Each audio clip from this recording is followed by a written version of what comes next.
చాలా చాలా సైతాన్ గాడు చాలా యాక్టివ్లో ఉన్నాడు. మనం ఎలా ఉన్నామంటే నీరు గారిపోయి నిద్రపోతున్నాం. వాడు మాత్రం యాక్షన్లో ఉన్నాడు. వాడు నిద్రపోవట్లేదు. ఎప్పుడు కనిపెట్టుకుని ఉన్నాడు. ఎప్పుడు మింగుదామా, ఎప్పుడు వలవేసి లాగేద్దామా, ఎప్పుడు దేవుని వ్యతిరేక కార్యక్రమాలు చేద్దామా.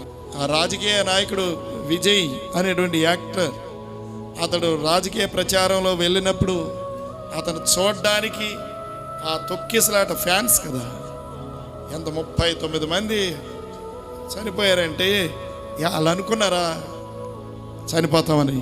అనుకుంటే వెళ్ళరు కదా.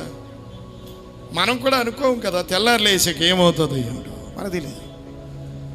ప్రభువానికి స్తోత్రం, నాయన లేచాను, నాయన ఇప్పుడు బయటకు వెళ్తున్నాను, వ్యాపారం చేసుకుంటున్నాను, నాయన ఉద్యోగానికి వెళ్తున్నాను, నాయన చదువుకి వెళ్తున్నాను, నాయన చూసుకొని ఆయన అంతే చూసుకొని ఆయన. మళ్ళీ రాత్రి రోజు వచ్చిన తర్వాత నిద్ర వచ్చేదాకా సీరియల్ సినిమాలు,